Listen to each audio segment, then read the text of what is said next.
Joining us on the Heister Automotive Group hotline is the athletics director at NC State, Boo Corrigan. He was the chair of the College Football Playoff Committee. Boo, appreciate the time. I'm guessing you're really happy to not be looking at spreadsheets somewhere in Texas on a weekly basis at this point. It's a great experience, right? To be a part of it. As we say periodically, we're in the room where it happens for all those Hamilton fans, right? It's awesome to be there, be a part of it. They ran the numbers the other day, and since September 1, I've been out of the office 56 days. So it's a ton of travel, it's a ton of time, it's a ton of watching, it's all of those things. But what a great topic to be a part of. Boo Corrigan is NC State's athletic director. He was also the head of the College Football Playoff Selection Committee this year. And I'm curious, Boo, was there a new metric that you grew an appreciation for after going through this process? Coming from West Point, right, you always think time of possession is such a big deal in a game. And really, it's the rate at which you score. Right. It's your offense and the efficiency of your offense that really matters, where you may not touch the ball, but so many times. But if you're really efficient when you do, it doesn't matter as much how much the other team has the ball. The other is field position. And we talked, a fair amount about that when you're looking at offense and defense, and, how long's the field, how short's the field. Those types of things are things that you really look at more as you're going into it, as maybe a little bit of a maybe greater context, not necessarily good team, bad team, right? But greater context and understanding the numbers. Boo Corrigan, athletics director, NC State, joining us here on the OG alongside Joe Giglio. I'm Joe Ovias. Giglio's interested in the metrics aspect of this. I'm interested from the media perspective. I feel like whoever is sitting in that chair on a Tuesday night, you get the questions from ESPN. I feel like that's the layup. That's the warm-up portion of your night, because you do a conference call with digital and print media. And I always get the sense, and I'll admit I'm somewhat guilty of this too, people are looking for the gotcha moments. They're waiting for, well, you said this last week, now you're saying this week. Was that something you were cognizant of? Were you trying to avoid those things? Did you know that was coming? No, the most important thing during this entire process is that you tell the truth, right? Okay. And you tell the truth about what you talked about in the room and about the teams that you're going through.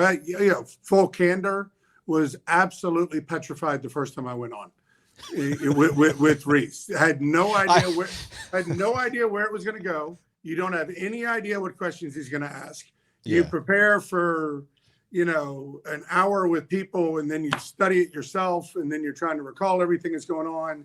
You don't really have any. I had some notes, right, but they're in front of me. The last thing you want to do on an interview is here's my answer, and that type of thing. So it was just a really different experience for me. I mean, being on with you guys it's fun. And it's not easy. I don't know what the questions are. I don't know any of those things, but we're going to talk about NC State, right? And we're going to talk about my experiences. We're going to talk about those things. And then all of a sudden it's, what about Coastal Carolina? Okay, let me think back to Coastal Carolina and how their year went. And I know they lost to ODU, and that was before their quarterback got hurt, and they lost, 49-23. You know what I'm saying? So you're trying to recall all these things as you're going into it. And that's really the hardest part of the whole thing is you probably have an hour plus of comments. And then the thing with Reese, who was really good and really nice to me, is, 3 minutes. And then you go to the next one. And then, we did something on Facebook Live. And then I was on with Freddie and Fitz at the end of the night. But the whole thing is probably a better part of an hour when it's all said and done.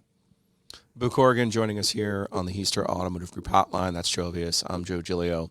All right, I am going to transition this to NC State, but I first want to ask, because I have always been fascinated by this, and your good friend Bubba Cunningham will experience this with the men's basketball selection committee. When your team is talked about now, in theory, you're not supposed to be there. You will never convince me, though, Gene, that you were not in that room when NC State was talked about. And just as Lawrence will never convince me that he will not be in the room when North Carolina is talked about. So Try to convince me now that you weren't involved in any conversations about NC State being ranked by the selection. Go back to the beginning. The key to the whole thing is to tell the truth. Literally, when it comes up, or when you see your name up on the screen, you stand up and walk out. Really? I promise you. And again, I had to do it twice this year, right? So my brother Kevin's the lacrosse coach in Notre Dame, so they viewed that as a potential conflict of interest. So whenever Notre Dame came up, Really? Now the hard part is this, right? The hard part is when you're the chair, you still need to understand what they're talking about, right? You still need to be able to say, here's why Notre Dame went from, I guess it was after the beat Clemson, right? Yeah. When they went back into the rankings, you know, and at one point they had won 7 out of 8 games, and I need to be able to be aware of what the conversation was. But in terms, I promise you, in terms of any time it came up, I just stood up and walked out. There's not a trap door that or a catapult that shoots you from the room. No, there's not. There's a glass that you put up against the door. There you go.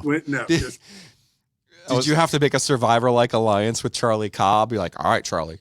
Or did he have to get out of the room too? That's right. He's a former administrator here at NC State. Well, I mean, the crazy thing is this, right? So if I had to leave every time they talked about a team, I worked at Florida State, I worked at Duke, I worked at Navy, I worked at Army, I worked at here, obviously at NC State, and worked at Virginia. So, if you do that to every single person, there's not going to be a lot of people left in the room, right? Who could talk, that have an affiliation, much less where their kid goes to school or anything else. So they really do a good job narrowing it down. But the beauty of this committee to me is politics don't really come into the room. There's conference reports that we get, and there's 2 individuals that meet with conferences 4 times throughout our process, get a report from the conference, make sure we understand everything that's going on, but there's no other conversations. Yeah. There's no other talk about, whether there's this many schools from this conference. Again, you guys know me well enough. My goal is to always tell the truth. Yeah. And as we go through this process, that's a really important part of it. Boo Corrigan, NC State AD, joining us here on the OG alongside Joe Giglio. I'm Joe Ovias. In the back of your mind, and you can tell us now that the statute of limitations is up now, the college football playoff is in the books. Like when Carolina came in conversation and where they were ranked, did you just think to yourself, we'll take care of that? State will take care of that at the end of the season. Don't worry about it.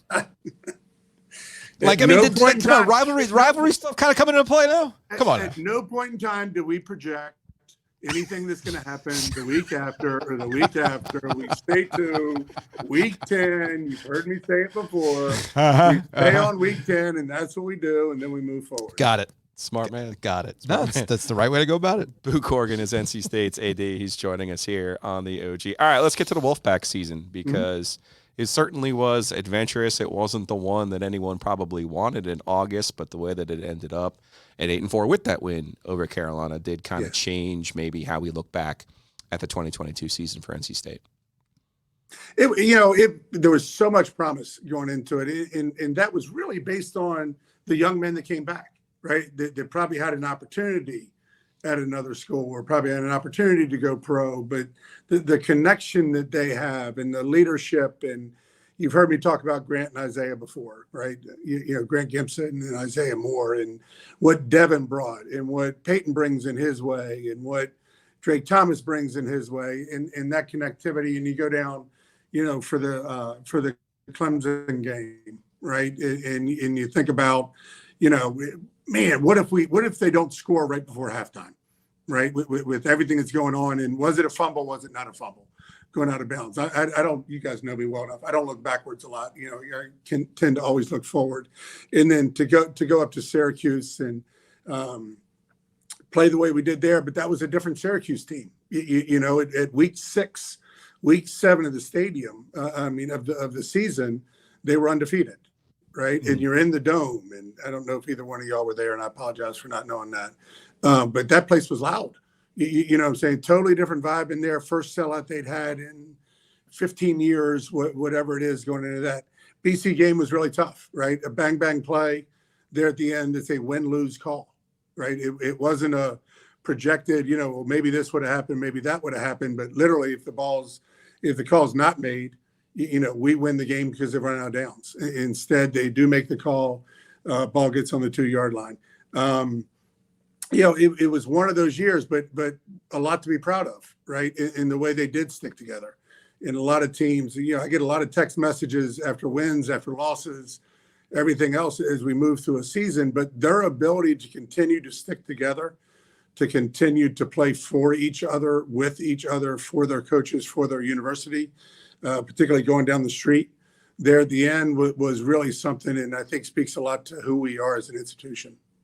You have a full understanding of this league's history just about as well as anybody else, actually. Mm-hmm. You enjoy seeing Maryland down in Charlotte, getting back together with the Terps for the first time since they left the league in 2014?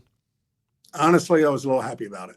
I really was. I think it's one of those things that, it was part of, or significant part of, particularly here, right? When you think about the possibly the greatest game ever played, right? With the 74 teams. Yeah. You don't have to qualify. You could just call it what okay. it was. All It's right. fine. I believe it is, but I believe it is. You're in a safe space in this program. It's fine. At a time where one team went, right? And what it meant and everything involved in that. And over the years, the times we've played with them, the ability to get there, right? The ability to drive up to the DMV and then come down here. I think it's going to be an exciting day for us.